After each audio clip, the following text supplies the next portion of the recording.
ഈ സംഖ്യാക്രമം നോക്കൂ. 1, 4, 9 എന്നിങ്ങനെ തുടരുന്നു. എന്താണ് ഈ സംഖ്യകളുടെ സവിശേഷത?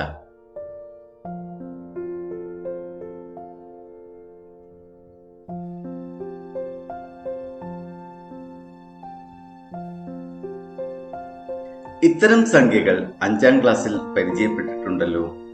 ഇവയെ മറ്റൊരു രീതിയിൽ എഴുതാമെന്ന് 7ാം ക്ലാസ്സിലും കണ്ടു.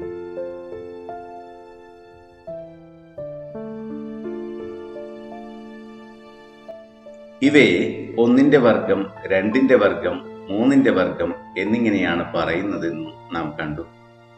ഒരു ഭിന്നസംഖ്യയെ അതുകൊണ്ട് തന്നെ ഗുണിച്ചു കിട്ടുന്നതിനെയും വർഗം എന്ന് തന്നെയാണ് പറയുന്നത്. ഉദാഹരണമായി 2-1ന്റെ വർഗം 2-1 ഗുണിക്കണം 2-1 അഥവാ 4-1 1, 4, 9 എന്നിങ്ങനെ തുടരുന്ന സംഖ്യകൾ എണ്ണൽ സംഖ്യകളുടെ വർഗങ്ങളാണ്. ഇവയെ പൂർണ്ണവർഗങ്ങൾ അഥവാ പെർഫെക്റ്റ് സ്ക്വയേഴ്സ് എന്നാണ് വിളിക്കുന്നത്.